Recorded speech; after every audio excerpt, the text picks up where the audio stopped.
Assalamualaikum warahmatullahi wabarakatuh. Jumpa lagi dengan saya, masih di serial 10 sahabat dijamin masuk surga. Untuk kali ini saya akan bacain ini ya, kelanjutannya, yaitu Utsman bin Affan.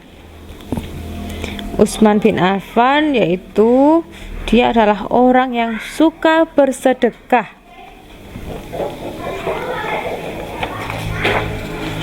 Utsman bin Affan dikenal sebagai laki-laki yang baik hati.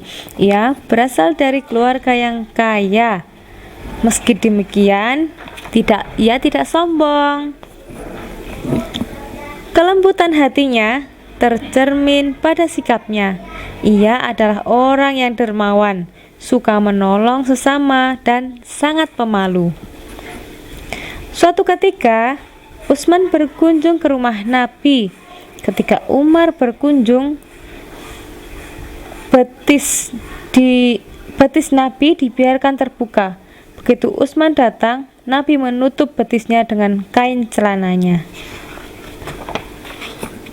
Setelah menyelesaikan keperluannya, Utsman pulang.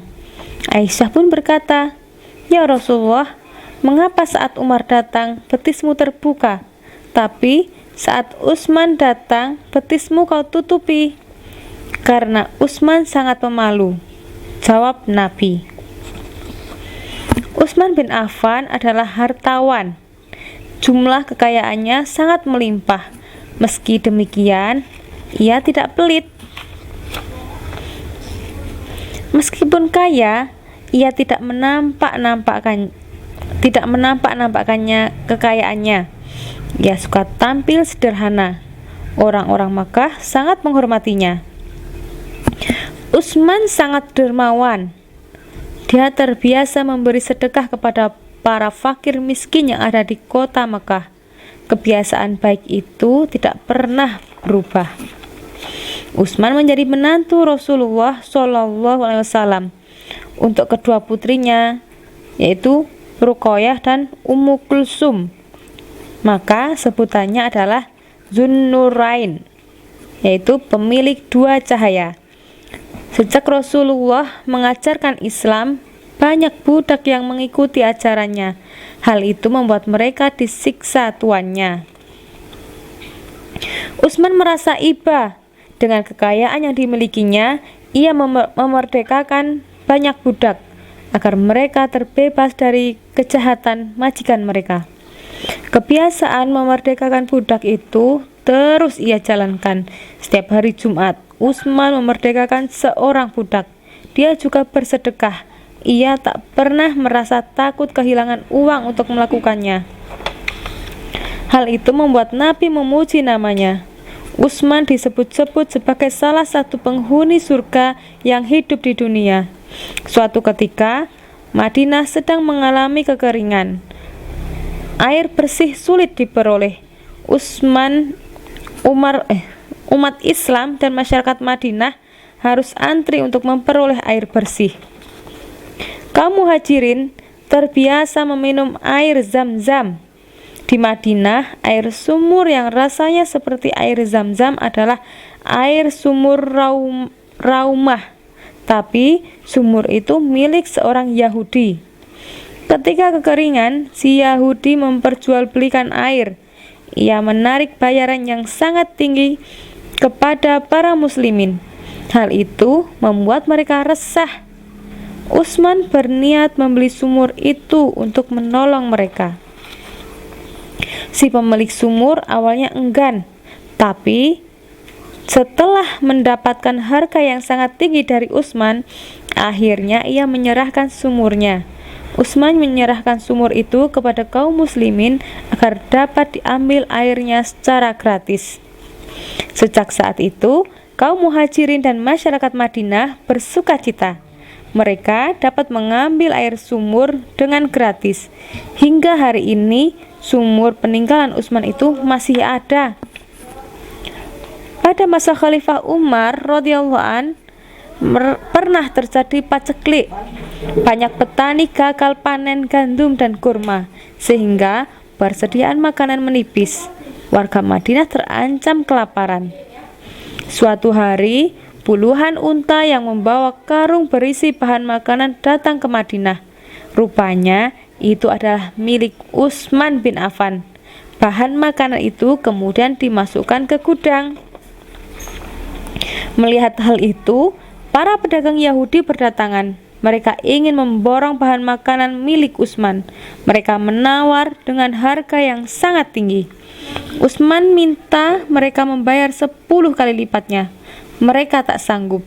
Utsman berkata, Allah lah yang sanggup membeli ini dengan harga 10 kali lipat. Maka makanan ini aku sedekahkan di jalan Allah. Aku berikan seluruhnya kepada fakir miskin. Ketika Utsman bin Affan menjabat khalifah, wilayah kekuasaan Islam telah meluas ke berbagai negara. Akibatnya, terdapat perbedaan bahasa dan dialek. Hal itu menimbulkan perbedaan dalam membaca Al-Quran. Perbedaan itu sering menimbulkan perselisihan di antara mereka, bahkan nyaris menimbulkan peperangan di antara sesama umat Islam. Para sahabat melapor kepada Khalifah Utsman. Khalifah menugaskan Zaid bin Tsabit untuk memimpin pembukuan mushaf Al-Quran. Acuannya adalah mushaf yang pernah dikumpulkan di masa Abu Bakar menjadi khalifah. Setelah selesai disalin, mushaf acuannya dikembalikan kepada Hafsah, putri Umar bin Khattab sekaligus istri Rasulullah. Sedangkan mushaf salinannya dikirim ke berbagai negeri. Umat Islam akhirnya kembali bersatu dan terhindar dari perang saudara. Mushaf itu kemudian menjadi acuan umat Islam dari masa ke masa hingga saat ini.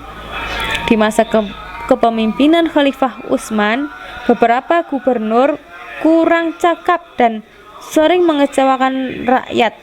Hal itu dimanfaatkan musuh-musuh Islam untuk menghasut rakyat agar melakukan protes ke Madinah. Melihat keselamatan Khalifah Utsman terancam, para sahabat meminta putra-putra mereka untuk berjaga di rumah khalifah. Namun, khalifah meminta mereka pulang. Khalifah sendiri yang akan menenangkan masyarakat. Awalnya, para demonstran hendak kembali ke rumah mereka setelah bertemu khalifah. Namun, keputusan berubah di tengah jalan. Khalifah Utsman difitnah. Sekelompok orang itu kembali ke Madinah dan mengepung rumah khalifah. Akhirnya, orang-orang itu nekat memasuki rumah khalifah. Mereka berbuat jahat kepada Utsman hingga beliau meninggal dunia. Khalifah Utsman meninggal dunia pada usia 79 tahun. Adik-adik, teman-teman, yuk kita teladani sifat Utsman bin Affan. Beliau adalah orang yang sangat dermawan, pemalu, lembut hatinya, dan penuh tanggung jawab. Allah dan Rasulullah Shallallahu Alaihi Wasallam menyayanginya. Sekian. Jangan lupa ya, jangan bosan ya. Kita tunggu untuk serial 10 sahabat dijamin masuk surga yang berikutnya. Wassalamualaikum warahmatullahi wabarakatuh.